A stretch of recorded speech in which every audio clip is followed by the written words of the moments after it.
Hey, Jim. Hey. Thanks for coming out. Appreciate it. Yeah, you're quite welcome. Yeah.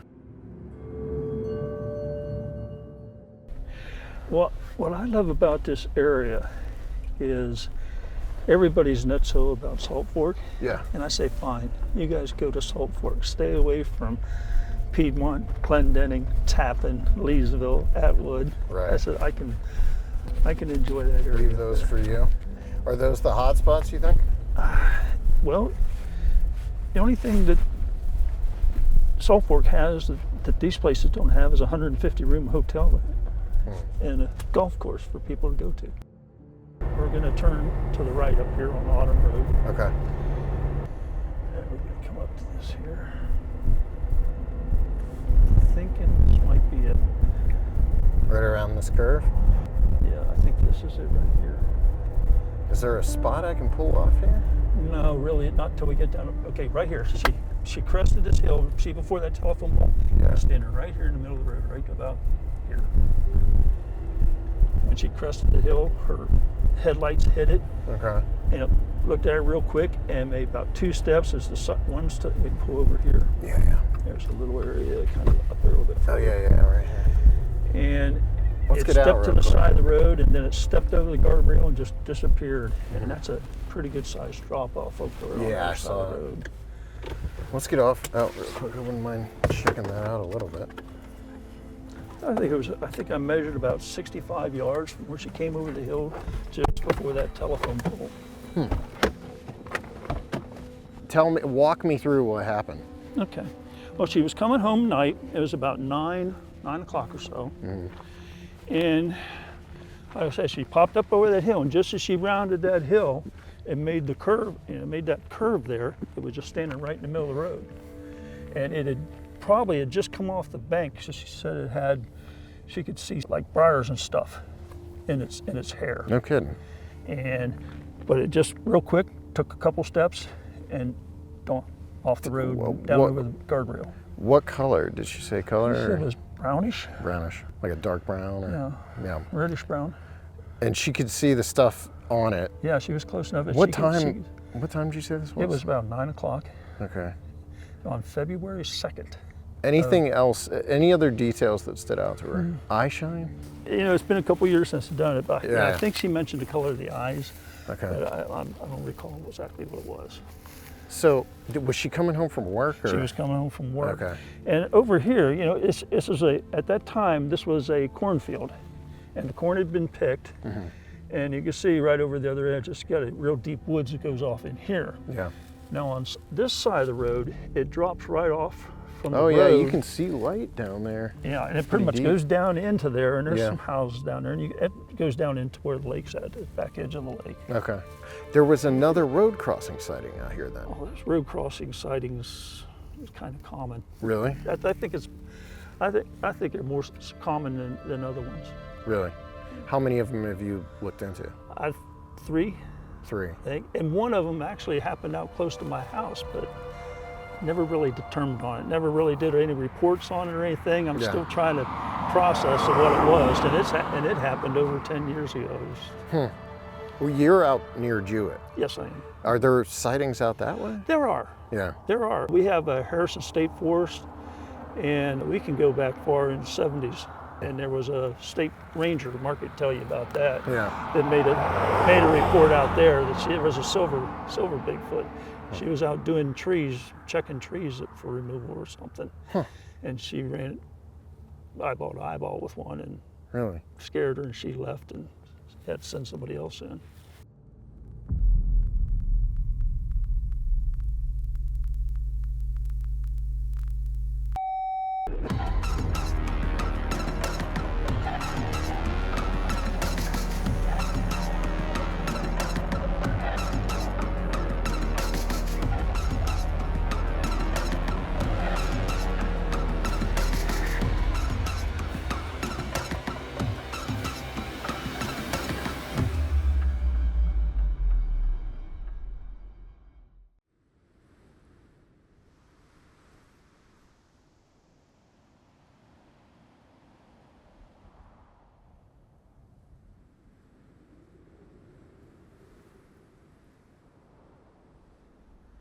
What is the earliest sighting in Michigan that you're aware of? The one that I'm aware of goes back to the 1600s. And I believe I first read this in Michigan Sasquatch sightings in the Thumb. And it was 3 different Indian tribes supposedly kind of ran Michigan back in the 1600s. But there was a storyline that the tribes had to bind themselves together to war against the prairie people because they were thick as leaves on trees, and that they were coming in, stealing some of the squaws and the children. And so it got kind of hectic. So the 3 tribes band together and they went to war. So that is the earliest that I know of. You know, it's interesting, in the 1800s, everybody referred to them as wild men. And, you know, all tribes before, you know, white settlers and the French came in, you know, all of them had legends and lore. I mean, Leif Erikson wrote about the Skell Ring he and his men encountered. They were tall, swarthy, and, you know, had an awful smell about them. So historically, history is replete with examples of eyewitness experiences. The early sighting that I'm most interested in is 1966, the Monroe Monster. The reason that I'm interested in that one, it's a modern case that was documented, and it's not too far away from where we're located right now. The incident in Monroe involved a 17-year-old girl in a car, and the reason I was interested in it was it was kind of violent, because a large creature reached in and hit her head up against the steering wheel, I believe. And so it became like an interesting story, and it was something that I heard about when I was a kid.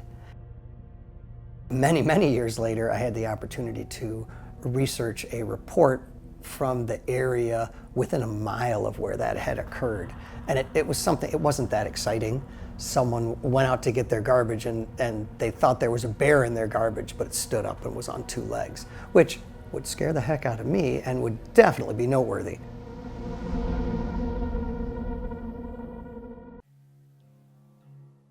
There's much that could be said about America's heartland. The word itself indicates a central location, something in the middle. It also implies emotion, vitality, personality, the very core of identity.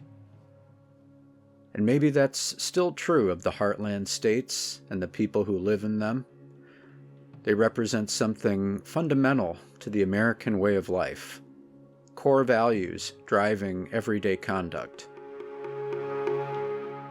Any discussion of the heartland also involves the great American quality of debate, because the boundaries of the region are not always crystal clear. Questions regarding the southern and westernmost edges persist, but by any definition, states that are touched by the Great Lakes belong in the conversation, meaning Ohio, Indiana, Illinois, Wisconsin, and Minnesota are firmly in the heartland fold. And then, of course, there's Michigan, 2 great peninsulas bounded by fresh water. While it's true that the heartland is characterized by traditional values and beautiful scenery, there's also a tension that exists between its idyllic reputation and an uglier reality. The rise and fall of industry has resulted in urban decay, addiction, and crime in once prosperous areas. But whether in city or countryside, the tension remains. And occasionally, a different sort of tension is felt, a struggle between what is known and accepted and that which is inexplicable. Because the forests and the waterways of the heartland hold mysteries. Mysteries which have a habit of showing themselves to the unsuspecting Midwesterner. Mysteries that fit the description of Bigfoot. If Sasquatch can thrive in a habitat that provides ample tree cover along with plentiful food and water, then the heartland of the United States would seem to support large areas of viability. Using these criteria, the state of Michigan would appear to emerge as an optimal location for a mystery primate to flourish. Approximately half of Michigan is forested. According to the Nature Conservancy, this corresponds to 20 million acres of very diverse woods. Broadly speaking, broadleaf forests blanket the south, while boreal forests cover the north, providing economic stability, ecological shelter of numerous species, and vast recreational opportunities. They also provide the setting in which a surprising number of people have come face to face with a creature of unknown origin, a living legend come to life. What may be most unsettling is that sightings of such a figure have been happening for quite some time.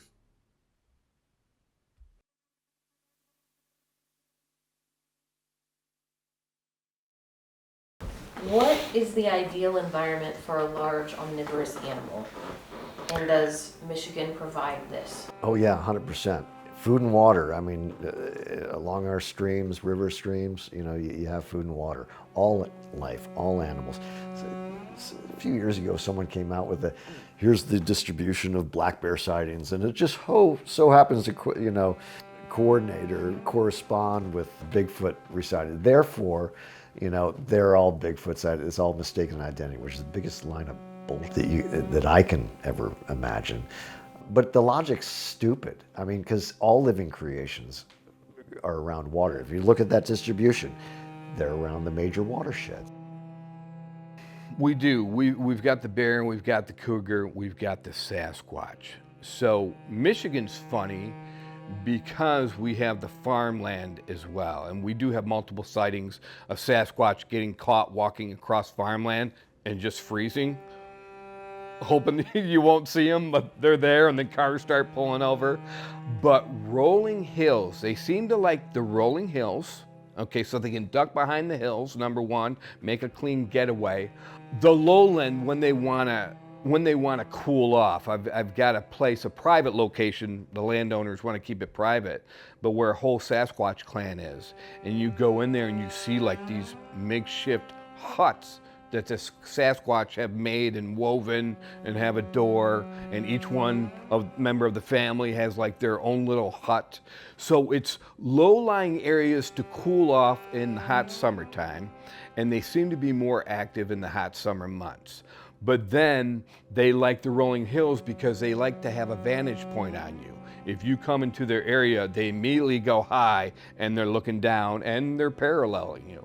So yeah, they just need the cover. They always want to stay hidden. They don't want you looking at their face. So a lot of things like that. Most of my encounters, I've had several. My name is Susan Mork, by the way. Most of my encounters have occurred down at my childhood home in Southwest Michigan. And house pounding, boom, boom, 2 big pounds on the house, 2 big knocks every time they come through. I had one of those big galvanized tank grills. People make them over there where we grew up. And it literally got flipped off the porch one night, the entire grill, and these things are heavy. I come home one night after that, and my brother had all the lights on in the house, and all the windows were closed. I'm like, what are you doing? He said something was out there messing with the grill, and that's the night the grill got flipped off the porch. And he said it stunk so bad I had to close all the windows. So after that, I would go down and just send good vibes and stuff as I went down to the river. And I mean, that was like my safe place. When I went through my divorce, I was down there every day and just, you know, doing my thing and relaxing. So we would start leaving like leftovers out on the table on the porch. And every night it'd be like between 11 and 12 o'clock. Boom, boom on the side of the house. We'd go out the next morning and the food's gone. At one point you could see where something had a big hand and it got it off the plate. My brother had put a plate out there, and you could see where the handprint was in the plate. I wish I would have saved it at the time. Big plate and big handprint. So I think what my theory is on it, they know who they're safe with. They know I'm not going to harm them. My cousins aren't going to harm them. You know, we were raised that way. And I think they just know when they're safe and they can actually appear to you or not. So you obviously ran into almost like a family unit. There's a family of them down there where we go. And this is in Southwest? Southwest Michigan, yep. It's on a 1,000-acre animal, wildlife sanctuary place. Yeah. And it's rivers and creeks and swamps and forest. So, and I really believe they have been there since I was a kid. Just because my mom would wake up and say, I heard something screaming down at the swamp. I mean, we literally grew up, I was right there, across the field, boom, you're at the river. So, yeah, well, at the time, you know, my mom, I didn't ever think anything about a Bigfoot being down there. I had one about a month ago. I was out feeding the animals, the squirrels and birds and stuff. And I'm out talking to the animals. Come on, guys, here's your food. And I had this very strange feeling. And I look up, and probably about 50 yards out into the swampy area, this black thing steps from behind the tree, and I'm like, oh, a black bear. Hurry up, you know. And then I'm watching it, and it's watching me. And I'm like, is that a black bear? And then it steps out a little more, and I saw the hand and the leg, and the hand was way down below the knee. And I'm like, oh, it's a Bigfoot. And then I kind of, hurry up, I'm going in, see you later, buddy. You know. But I hear them whoop out back. I live in my camper. I have a big 30-foot camper. I hear them whoop in at night. I hear them calling to one another at night. I've heard animals like, when it all stops. And I heard a turkey one night getting carried off. Yeah, it's crazy out there, especially in a camper because you can hear everything. Yeah, they would pound on the house. And I've gotten pictures of tracks where they would, a big track and then a smaller track. So I'm thinking, and then the little one had pounded on the house too, boom, boom, but it wasn't near as hard as the big one, you know. But I think I've heard people say that's an aggressive sign for them. And I don't think, to me, I don't think they were being aggressive with us. I think they were thanking us for the food, just letting us know that they got it. And now when I go down there, I always take oatmeal raisin cookies and a bag of apples so that but yeah, they're very active. I've never taken anybody down there that we have not had some type of action going on. We can hear them walking. I had another native brother go down with me, and he goes, do you hear them whispering? And they were literally whispering to each other. You could hear it. It was like, oh my gosh, there's more than one. Yeah. What is the ideal environment for a large omnivorous animal? You know, at least in Ohio, plenty of water, plenty of forest cover, mast producing forest. That would be oak hickory type forests that produce a lot of mast on the forest floor, as in nuts to feed our white-tailed deer, which of course our Bigfoots not only eat the mast, but they eat the deer too. Something with a lot of uninterrupted acreage, but also a lot of creeks and streams going in and out of there, because they tend to use the creeks and streams as their least path of resistance, especially if there's no power lines or gas lines going through the area. So, I mean, I think one thing that a lot of people don't realize is they could be in a lot smaller areas than you can imagine. They could be a lot closer to people, because as long as there's a good ecosystem with a food source, they can take advantage of it, and we won't have a clue what's going on the whole time. We pretty much here have everything they would really need. We have deer, we have small game, we have large game, we have all kinds of wild edibles here in Ohio. That's You know, and one of the other things I often wonder about the big guys is if they have an ape-like jaw, which I think they do, is like there's all kinds of other denser foraging foods that they could eat. Like they could eat pine, you could eat a pine cone, it has pine nuts in it, there's protein there. So even if it's scarce in winter, there's still food options for them.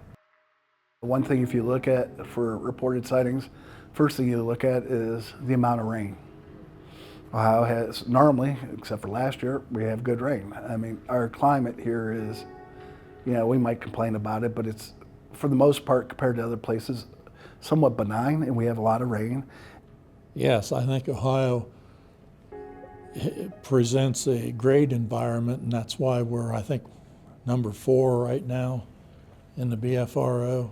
You got to have food, you got to have water, you got to have cover.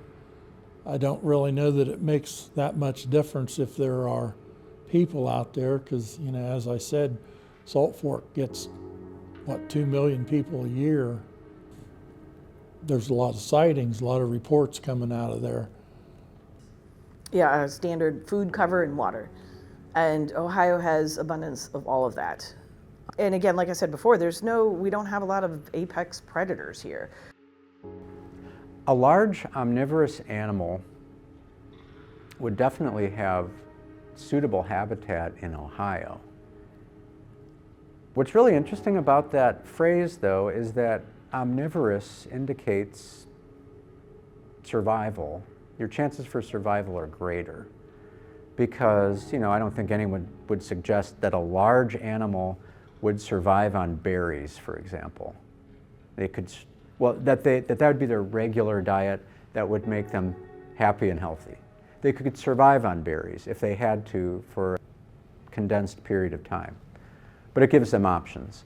And so does Ohio present that? Absolutely it does. I mean, there's all sorts of plant life, there's plentiful deer and other animals that would present easy pickings for an apex predator. Cranston de Hamden, of course, were the first ones that told me this, along with a bunch of other people in the Pacific Northwest. Anywhere a bear can exist, a Sasquatch can exist. You need 3 things for wildlife, for anything to exist in the forest. That's food, water, and shelter. If you've got those 3 elements, you've got it. That's why I started inviting people out to my meetings in 1996 to speak from the Pacific Northwest. Because they were of the opinion that Ohio didn't have the snowball's chance in Hades of having a Bigfoot because there was no forest here. And that's why I wanted to bring them out here to prove them wrong, to show them, well, maybe not to prove them wrong, but to show them what we had here, you know, that was available for wildlife to exist on.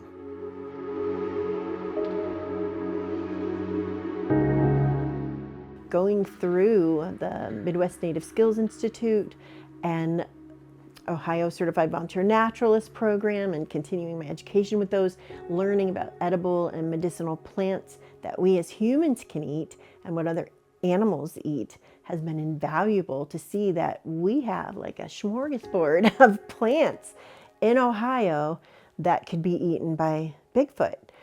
We have farmland, but you hear all kinds of stories about them taking corn or taking from crops, apples, things like that. The Amish community in Ohio has a lot of stories about there being Bigfoot in their crops.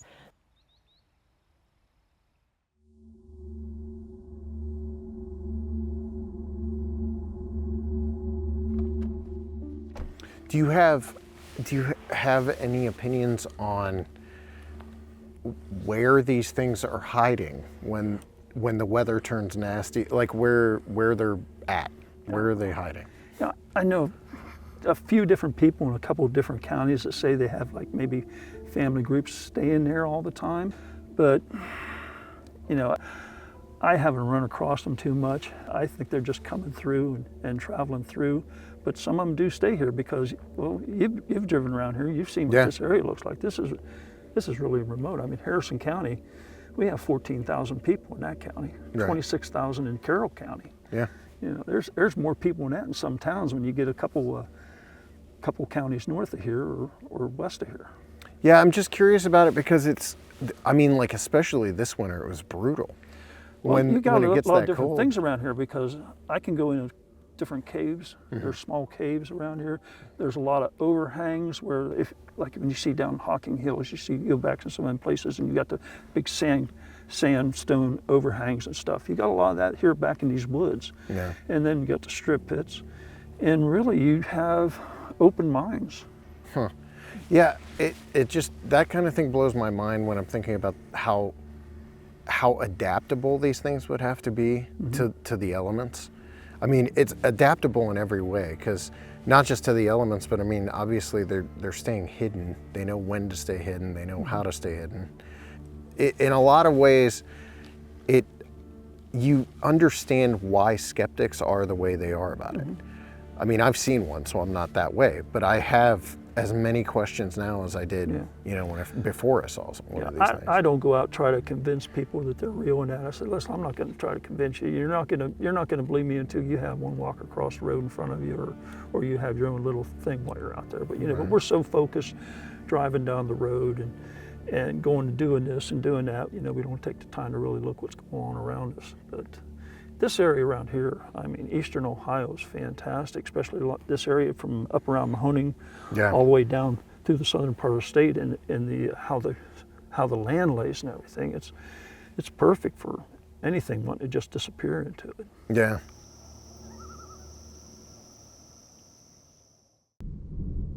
For any species to survive in the heartland, it must find a way to endure not only the normal variations in temperature, but also the intense storms generated by the Great Lakes.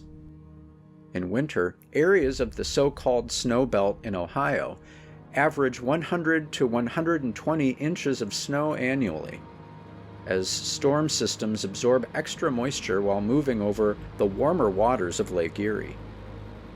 Michigan has its own snow belt, experienced most often by those living on the north-northwest section of the lower peninsula, as bands of snow sweep across Lake Michigan. However, any location downwind of a Great Lake can potentially be affected, making nearly all of the state susceptible to a lake effect event. In January 2025, extreme conditions led the Michigan State Police Emergency Management Division to caution residents against dangerously cold winds, which plunged temperatures in the Upper Peninsula to 30 below zero. An unprepared person would risk frostbite and hypothermia within minutes of exposure. Then, in late March 2025, an ice storm in northern Michigan resulted in the governor declaring a state of emergency. So how might a creature like Sasquatch, which is evidently like humans in some ways, be able to survive the severe conditions that are par for the course in the Midwest? I don't think they have a problem dealing with, I mean, it's just another day for them, whether it be, 30 below or, 120 out. They can survive, by my understanding, just based on observation, they can survive in all climes of the earth. I think they are of the earth. That's the question. I don't want to say they're not here all year long, because we know the one or two clans are up here, but they're definitely more active in the hotter months. And they got to stay by water, I believe, to cool down. The one splash I heard, and then I saw it maybe crawling, and then it stepped out. So it's definitely water. Like, for example, in Ohio, I always thought that during certain months the sightings would go down, but that's because of less people being in the woods. So do they just like, well, it's winter time, let's go down to Florida? No, I think, and of course we thought that they would go south. But the reality is there's so few people in the woods in the winter, especially when you have snow, that they can go around pretty much, even though there's no tree cover, like in terms of foliage, there's no one out there to see them. And then it gets dark early. So as soon as it's dark, they can move. They take advantage of our garbage. They take advantage of the deer, everything that's available to them. And we're too busy shivering in the snow and saying, oh, I want to be warm, like that. And that's kind of like the fault of being a human. We're so used to comfort, and they're not. They're naturally adapted for it. And I think that's even why the big guys, you always hear about people saying they have a big nose like ours, like a hooded nose. I think that's an environmental adaptation. I think that came from years of living in a colder climate, and the nose became hooded like ours. One thing about Ohio weather, if you don't like it, just wait a few hours and it'll change to something else. But I would think they would use, when it's 95 degrees out and it's humid, I would think they would try to get in, like in the water, in some shade, or back in a cave, or someplace cooler, down in a mine. Same thing in the winter, if it's 0 and there's 50-mile-an-hour winds, it would get pretty cold if you could, get in, use some of these abandoned barns and houses, or a cave or something like that. They have to find the shelters, the abandoned barns, the caves. They have to be tough. But there are enough reports in the wintertime that I still think that they're around. I don't think they're, going down the Appalachian Trail trying to catch warmer weather. I think, obviously since the tree leaves are off, that they can be seen more, but I think they also need to be more aggressive in getting their food. So whereas, in the summertime, it's easier, they don't have to, and they can hide behind, big tree lines and stuff like that. In the wintertime, they have to traverse further and be seen, more just to get the deer that they need, so. They may perhaps migrate to get the temperature that they want, but the X factor in all of that seems to be elevation more than it does like traveling long distances to go where it's warmer or colder. I think there's a tendency when they have the option to either go up or down to approximate the conditions that they're looking for rather than long distances. Maybe the food source, maybe when the morels come up, and they know when that happens, they know when the apples are ripe and the peaches are ripe. They seem to know when deer season's in, and I used to think, oh, that means if they're out at Salt Fork and there's going to be 10,000 hunters out there, there's not going to be any Bigfoot. That's not always the case, because oftentimes the gunfire means, well, there's wounded deer, because they don't, the hunters don't get every deer that they shoot. Sometimes they'll wander off and die. That just means there's a lot more food out there, and they don't have to do any work to get the deer because they find it dead or find it injured. They need something. They need to move. They need to stay cool. Something. They need more water. They need more food. We don't know yet. Oh, there's all kinds of things. There could be the fact that there could be construction going on. There could be clear cutting going on. There could be mining going on. They could be putting up a new cell phone tower, communications tower.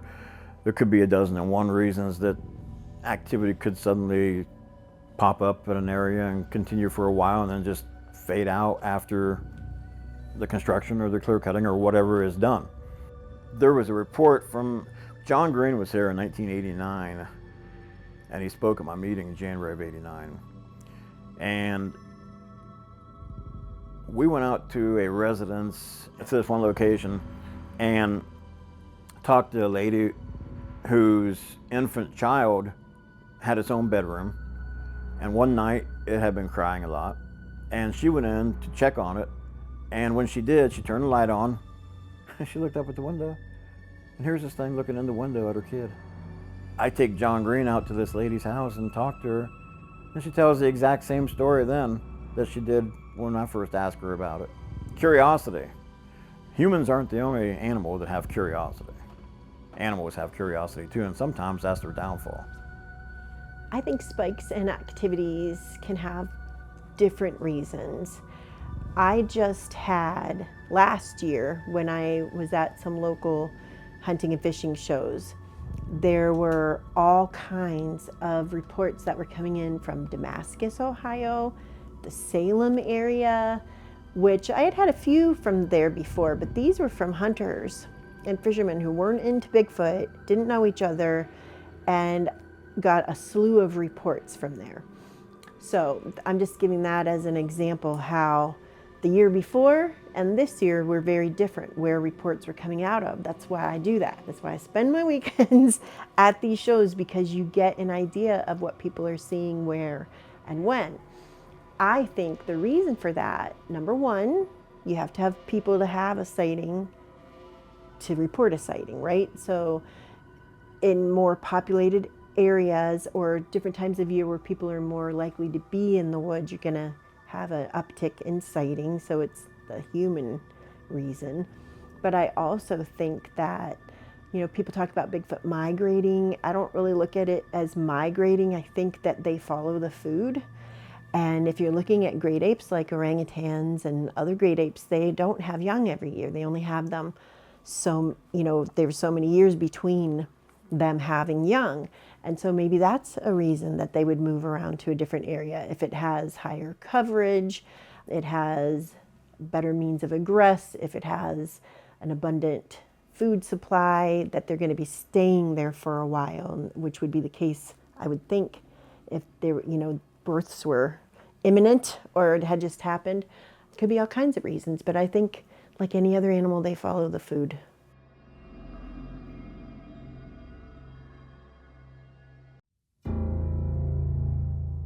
Coyotes factor into numerous Bigfoot accounts, most often as their telltale auditory signatures overlap and intertwine. In other words, coyote calls are sometimes heard preceding, following, or mingling with alleged Sasquatch vocalizations, and in some cases, these sounds have been recorded. This has led some to hypothesize about a possible symbiotic relationship between coyotes and Bigfoot. In an article entitled "Exploring Bigfoot's Interaction with Other Wildlife," Dr. Elizabeth Harper asks the question, could coyotes be acting as scouts or scavengers, benefiting from Bigfoot's hunting prowess? She goes on to highlight the relationship between wolves and ravens in Yellowstone National Park, noting that ravens often follow wolf packs, scavenging from their kills, and even alerting wolves to the presence of prey or danger. It's intriguing to speculate about a possible canid-primate partnership, with rather obvious parallels between it and man's relationship to man's best friend.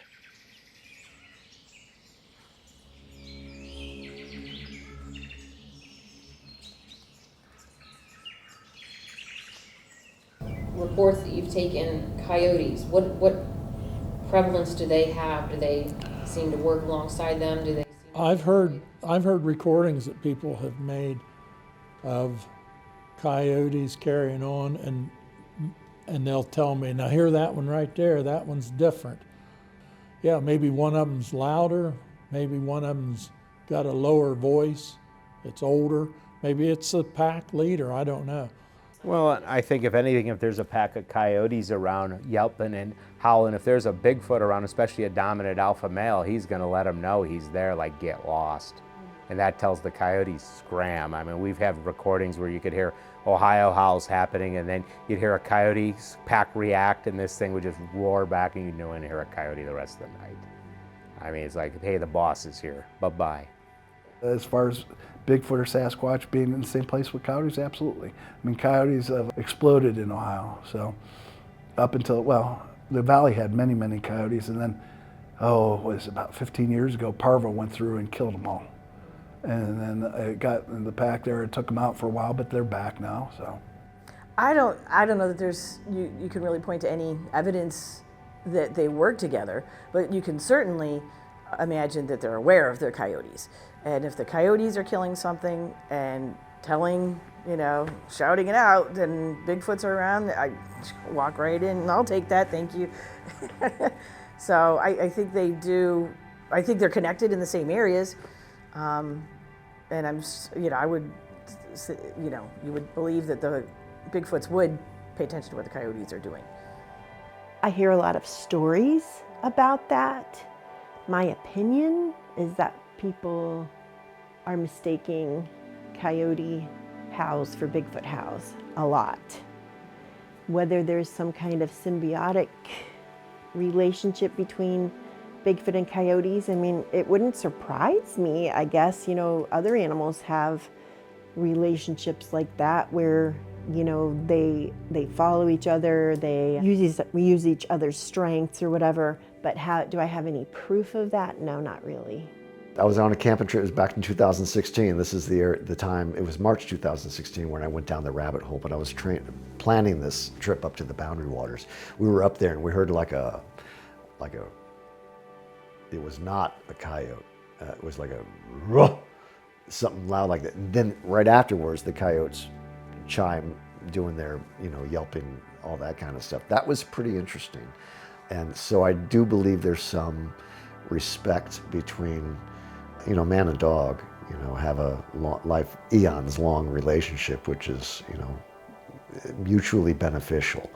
I imagine they do have some mutually beneficial relationships with certain animals. One of my recordings, near four minutes that I got, there's a crow-like voice, maybe 2/3 into that 4 minutes.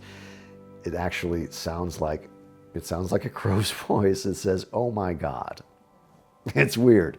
And is that one of these beings mimicking a crow? I have no idea. Some researchers and eyewitnesses are convinced that Bigfoot throws rocks as a warning or a defensive tactic meant to head off intruders, a behavior that's been compared to the known activities of chimpanzees.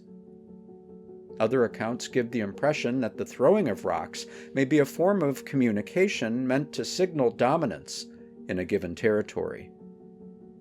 While this action could certainly be misinterpreted, it's worth noting that the only animals with the recognized ability to throw rocks are primates, such as bonobos, chimpanzees, gorillas, orangutans, and certain gibbons. Therefore, it behooves us to ask, if you're in a heartland forest and something is throwing rocks at you, and you're sure it's not another human being, then what do you think is launching projectiles in your direction?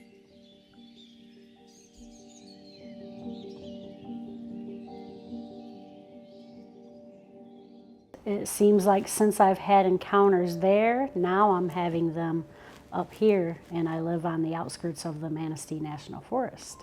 So we went down with another team. We had previously went down, it was about 11 p.m. at night, down to the river where I grew up. I literally grew up right across from the river and was down there all the time. And the first encounter we had, one of them peeked out, a Squatch peeked out from behind the tree and then just stood there behind the tree until we all left. I was coming back up the hill. I went back down. And I was coming back up the hill the first time that we went. I went down the next day by myself, which was crazy, but I did it.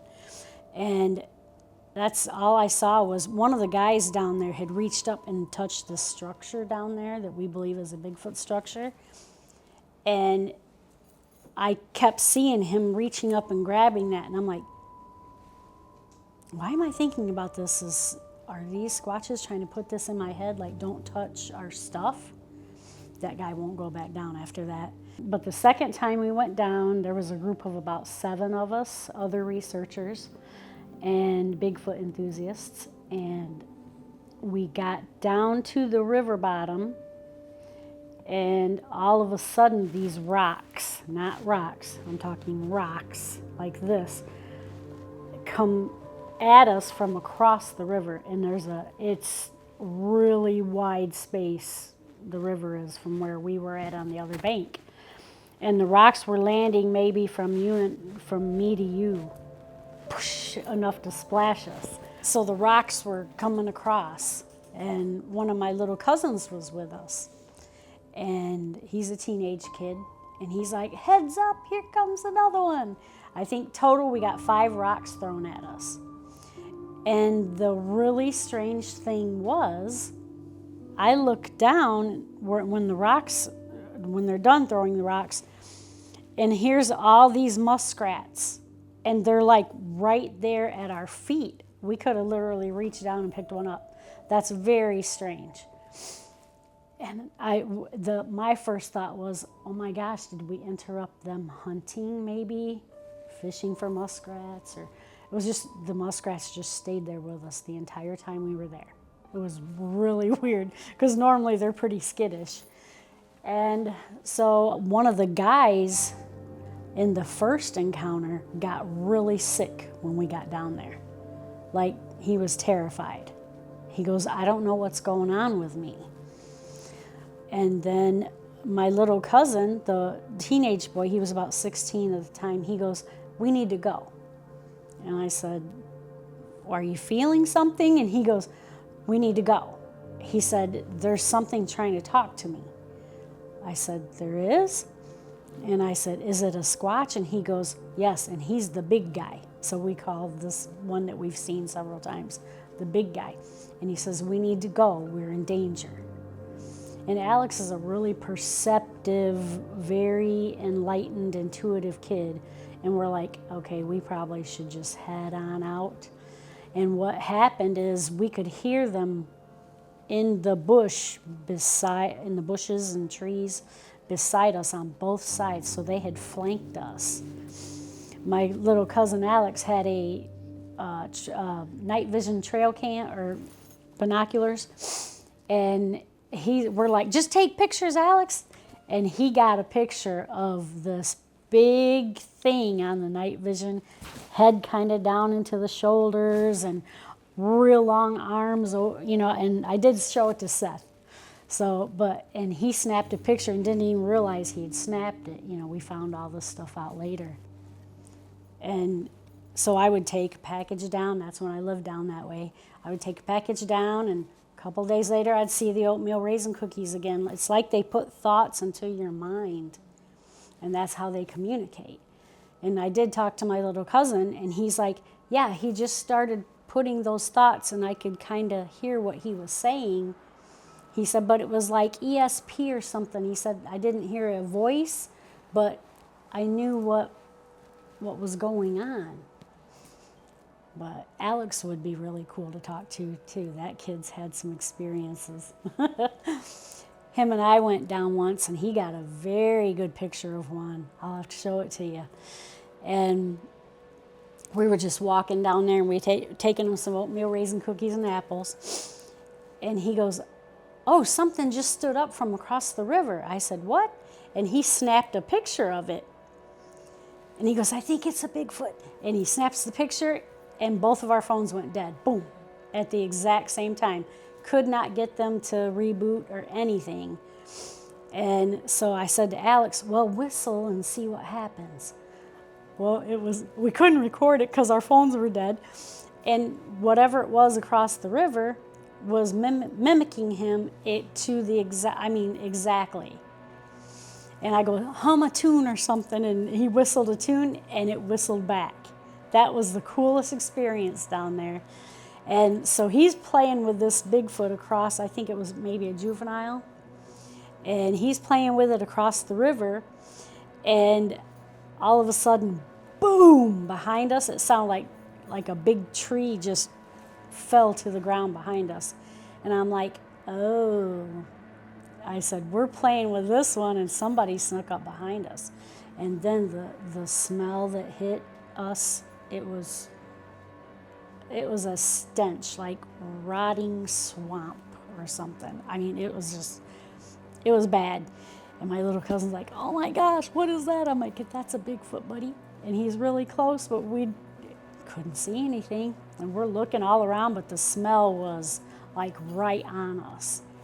And then we heard the smaller one cross the river because it scared the ducks up, and you can actually hear them down there. When one of them will stay in the water and walk, and the other one's in the forest right here. So there's like a pathway, but you can hear them.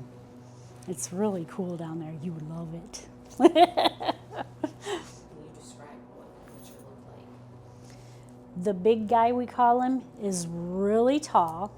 I'm gonna say 9 to 10 feet. He's huge. And he's got like a gray spot on his belly. So I'm wondering if he might be an older one. And several people have seen him. My little cousin has seen him. I've seen him. I don't want to say they remind me of a gorilla, but like their body proportions and stuff, you can see the muscles there. Their heads are kind of on their shoulders, you know, they don't really have a neck. But he's huge, and I've seen him several times. And he doesn't seem to be afraid to appear to anybody. And my little cousin swears that was the one that was talking to him, telling us to get out of there, we were in danger. And that's the one that you got On the thermal, yep. And he is big. I'm gonna say he's like a reddish, deep, almost like a mahogany with that gray patch right on the belly. We've had several incidents. Went down with that same group, and we always go at night because they seem to be more active. And we saw a branch come from across the river, hit the trees above us, and all these turkeys started falling out. Talk about a tense moment. Almost peed then. When it was like, oh my gosh, here comes, you know. But they do things like that to try to scare you off. But it seems to me, it seems to be when there's like 2 or 3 people, they're very at ease. But if a big group goes down, they throw rocks and sticks and yeah. But we're always flanked on both sides. And so he's playing with this Bigfoot across, I think it was maybe a juvenile, and he's playing with it across the river, and all of a sudden, boom, behind us, it sounded like a big tree just fell to the ground behind us. And I'm like, oh. I said, we're playing with this one, and somebody snuck up behind us. And then the smell that hit us, it was a stench, like rotting swamp or something. I mean, it was bad. And my little cousin's like, oh my gosh, what is that? I'm like, that's a Bigfoot, buddy. And he's really close, but we couldn't see anything. And we're looking all around, but the smell was like right on us. And then we heard the smaller one cross the river because it scared the ducks up. And you can actually hear them down there. When one of them will stay in the water and walk, and the other one's in the forest right here. So there's like a pathway, but you can hear them. It's really cool down there. You would love it.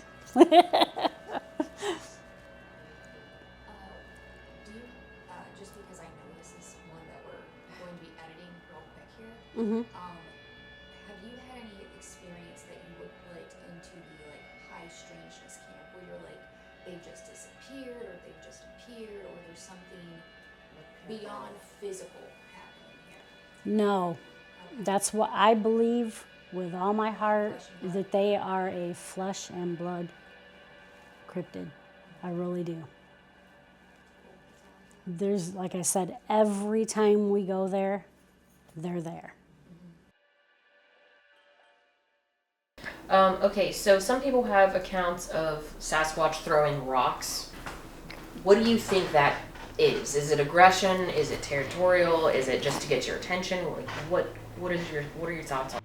Yeah, I've had an instance where one shot by my head. They just wanted us out of their area. Aaron Spencer and I went to that location where the Bigfoot stole his fish.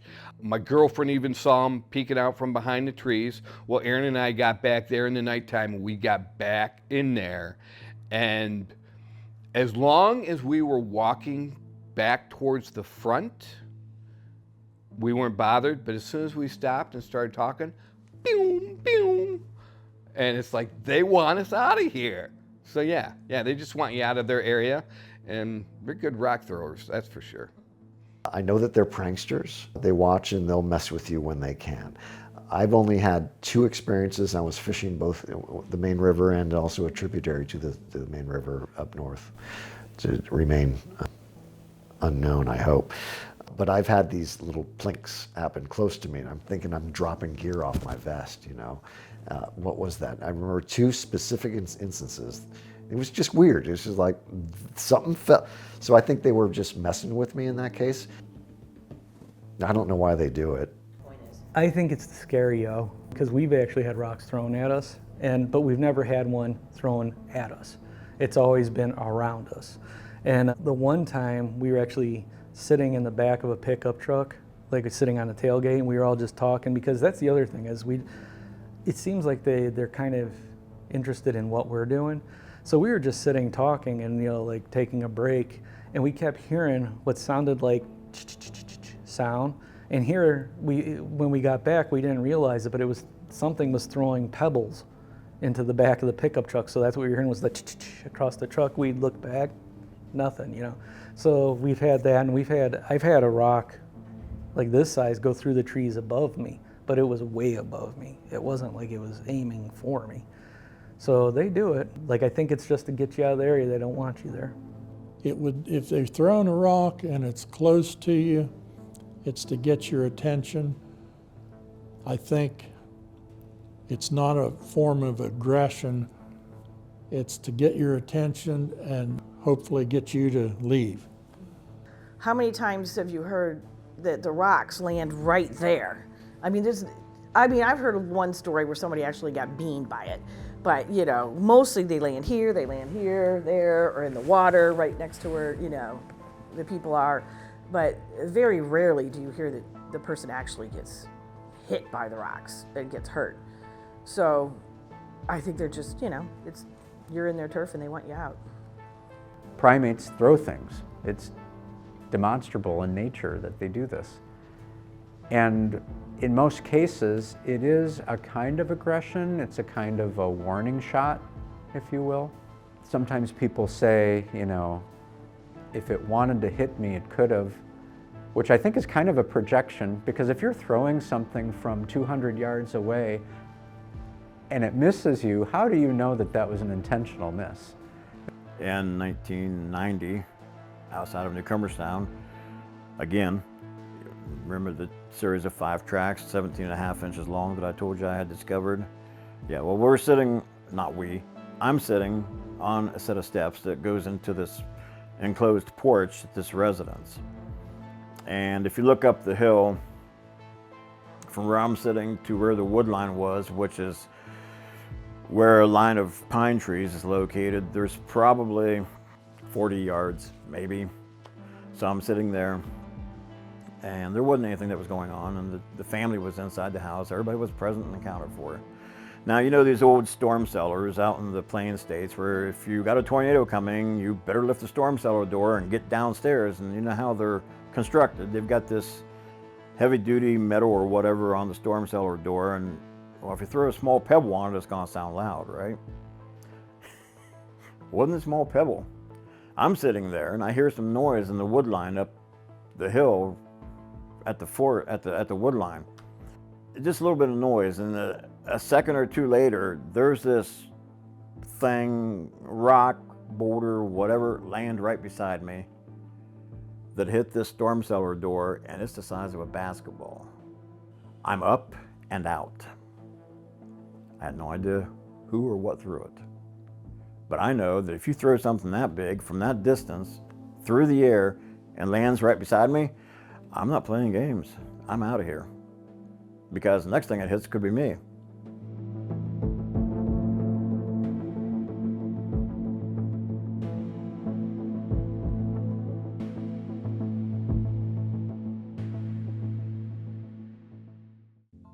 It would be terrifying to be the target of rocks thrown by an unclassified ape-like figure. But it points to a larger issue, that of species interaction. It's been stated many times before that to have a Sasquatch sighting, one needs 2 things, a Sasquatch and at least one person to lay eyes on the creature. But given the relative rarity of sightings, we should at least wonder about the times that Bigfoot might be near humans, but is able to escape detection. And taking that concept one step farther, could it be that proximity to humans actually helps Sasquatch stay hidden? Do we inadvertently do things that assist Bigfoot in staying in the shadows? Or is the opposite true? Does the presence of people, and our perpetual push to develop the natural world expose the Sasquatch to the point that discovery is inevitable. Does the presence of human beings potentially hurt or help Sasquatch remain hidden? You know what, I think years ago I would have said hurt, but I've realized they're a lot closer to us than we ever thought. So I think what they have done, they realized our inability to understand that they're there, because we're pretty much so tuned into other things like looking at our screens that we wouldn't know the whole time that there's one 10 feet away. And I think as of times has gone on, I think they're a lot closer to us than we've ever thought. Well, if we're around, they're likely to be in the background hiding. There's no doubt about that. Some people have forged relationships with these beings. I think if their read on you is non-threatening, they're more likely to make themselves present. Well, it definitely hurts them. And here in Michigan, we had the fires here in the Thumb, which cleared out a lot of timber back, I think, the 1800s, and then all the farming. So that has hurt. But I believe there's a population explosion. And I've heard of, one of my eyewitnesses says, well, yeah, the daughter just moved right next to her family, across the street, so to speak. But yes, with population of humans, yeah, we're taking away their habitat. But they're pretty thrifty though. They're pretty durable. They know how to, it's amazing. They're closer to urban areas than we ever imagined too. I'd say eventually it's going to hurt, because we're just getting into too much of their territory at this point. And I have a feeling that's why I think a lot of the reports and sightings have gone up recently, is because we're going more further out into their habitat and territories. Oh, there's an article from the 70s where they thought they saw one over by the zoo. And I had a report that I couldn't confirm, so I never published it, but where two people would sit there and swear they saw one near the zoo in the last 15 years. Now, I looked it up, and I used to work near there, and there's a creek that runs right down to the Cuyahoga, and it is very wooded, has a lot of cover. I don't think it hurts. It may help, because of if Sasquatch has any weak point at all, I would think it would have to be he's curious, and maybe he'll let his guard down. If he hears kids out there playing and having a good time and laughing and running, he wants to know more about it. Or he sees some women out there sunbathing, he wants to get closer and take a look. So you can use that, to your advantage if you're a investigator or researcher. It's kind of like putting them out there as bait. Well, I think it hurts when they start paving over their habitat. That's the big thing right there. If they don't have any trees and the animals to chase after and eat, then they're gone.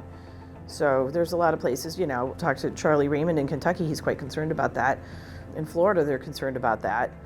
Ohio is going through some more development as well. Columbus just keeps getting bigger and bigger. Farmland keeps decreasing. So if we keep building and don't protect our farmlands, then not only are the Bigfoots aren't going to have food, we're not going to have food. I know that in various reports that I've seen from southeast Ohio, Bigfoot definitely knows the people who live out in the country, and they don't even bother too much. They will take their dishes outside when they're done eating and scrape off the leftovers. Just let them fall to the ground and go back inside and do the dishes by hand. And the scraps are out there, and every opportunistic animal knows scraps are going to be out there, and there have been many documented cases where Bigfoot tracks are going up to that same pile.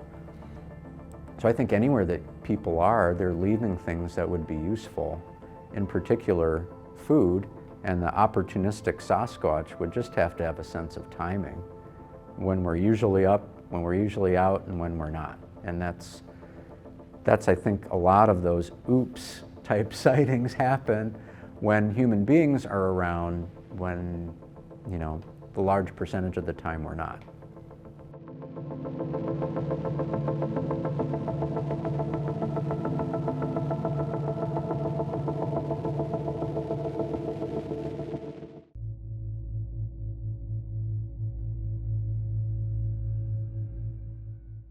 Well, I want to walk through your sighting a little bit. Can you just kind of take me through the events of that night? Like Sure. what happened?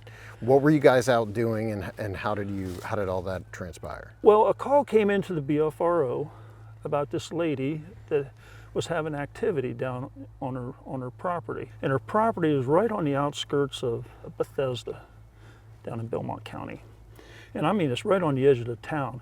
Right off to the side of her house, there's a gully with a creek in it, and it goes up on the other side through a little bit of woods, and there's like a main a street with all sorts of houses lined up on it. So it's like right on the edge of town. Yeah. But that gully kind of leads down to a swampy area, and the reservoir that's on down below there. They lived in a house that was new construction built onto a cabin that was built back in the 1800s. They restored the cabin and put that new construction on there. And it looked really nice. And out in the backyard, there was actually a couple headstones, one close to a tree where the tree had grown around it, and one a little farther toward the woods. Mm-hmm. And they were like from the early 1800s. Huh. Well, she had called and said that she was doing dishes and her grandson was there. And her grandson yelled, "Grandma, there's a gorilla with man boobs looking in the window at me." So this kind of scared her because she's had quite a few sightings there where she went out her garage and there was one standing out in the driveway. She said one chased her in the backyard one time. She just barely got back in the house. Her daughter was down by their fire pit, and she was doing something at the fire, and she heard the wood behind her because they had it was down in the corner of the backyard, and they actually piled the wood up in there, going down there for the firewood. Yeah. And she heard the noise. She turned around, and there was this one that was leaning on the firewood watching her. And she screamed and ran in the house. Well, now this has happened with her grandson seeing something. So she called. She ended up calling BFRO, and Mark contacted Jason about it. And Jason went out there and checked the area out and actually found a really nice footprint right down by a compost pile area down below where the vehicles were parked. Mm-hmm. And he cast it. It was really, and he actually got on finding Bigfoot with it too, so it was pretty neat. But so we made arrangements to come out there on a weekend. She says, "Hey, we're having a party." I think it was Father's Day weekend in 2014. And we're having a party, and usually we have a lot of scraps we throw out in the compost pile, and something usually happens. So we went out there that night and sat there and talked to them, turned the lights off in the back and everything. They left the light off left the light on in the front, and we decided to go down to the wood pile and sit down there because it's in the far corner of their property. Their grass was kind of at the edge of their grass. There was like a 4-string barbed wire fence that went around the property. Mm-hmm. You got down into the corner where the fire pit was, besides the wood piled up there, they had like grates out of old refrigerators kind of leaning against the barbed wire fence. Yeah. They used them in the fire pit. Well, we're sitting there and we're just talking and having conversation and that. And Jason starts to get a little, said, "Hey, we need to move up toward the cabin." So as we're moving up toward the cabin, I'm hearing all this noise in the woods behind us, the area where we're leaving. It's really loud. It's like sticks breaking, limbs breaking, snapping. Mm-hmm. Well, we get up and we sit down on the porch, and he sits with his back up to the back side of the cabin, and I sit up probably, maybe about this far away from him. Yeah. Looking at a different. I'm looking over toward the compost pile where we parked our vehicle. Mm-hmm. And not long after we sat down, all of a sudden we had about 5 raccoons come running onto the porch right across our feet. They run right across Jason's feet. And I heard this kind of a staccato grunting noise, like I never heard of that. Like a chatter, or? It was like a grunt in a way. Like a Sierra sounds kind of thing. I've never heard anything like it. I never heard anybody else say they've heard something like that before. And I say staccato because it was it was like about 6. Yeah. Like that. Okay. That's the only way I can describe it. Okay. It reminds me of what I heard something like that once out in Minerva, similar to what you're describing. Yeah. But Yeah, and right after I heard that, I heard something hit the fence. I knew it hit the fence because we heard those grates that was in, down there by the fire pit. They made a rattle, that tinny sound that they make. And about that time, a little bit after that, Jason goes, he leans over towards me and he goes, there's something behind a tree and it's leaning out. I'm seeing a full figure, kind of like shadow, leaning out and looking at me. Well, I try to lean up a little bit and there's this big tree. It's kind of blocking my way. I can't see the direction he's doing. But at the same time, I was busy watching over toward the compost pile, because over at the compost pile, he had parked his vehicle there, and it's a SUV with a big back window and that. And because of the light we had out the front of the house, I could see, it looked like something was moving behind on the other side of his vehicle. I could see kind of like light changes through the glass and that something was on the other side of the vehicle. And about that time, this head pops up over the top of his vehicle about 6 to 8 inches, and it was just like a top of a head. I never got to the eyes or anything. And then it popped right back down. And not long after that, I heard that staccato sound again, heard something hit the fence, and heard a bunch of limbs start cracking and breaking again. And then as soon as it got deathly quiet, and right after that, all the dogs in the neighborhood that was over on the other side of that ditch started barking, carrying on. What did you feel at that moment? I was, only thing I can remember, I was just sitting there taking it in. Yeah. I didn't know what the heck was going on, really. Yeah. This is my first time out doing any of that stuff, Yeah, you didn't expect it. Yeah, I was just watching what was happening. Yeah. How long did you have eyes on that head? It was quick. It didn't stay up there very long. It just went up and went down. Yeah. And went over there to look for, to see what was going on right in that area. And I remember when I got out of his vehicle, when we parked there, I was walking on a railroad tie, because they had built up that parking area with railroad ties, probably about 4 high. Yeah. And there was a drop off on the other side of that, so I was kind of skinning out on the railroad tie to get around his truck. And it drop off about 4 feet or 5 feet.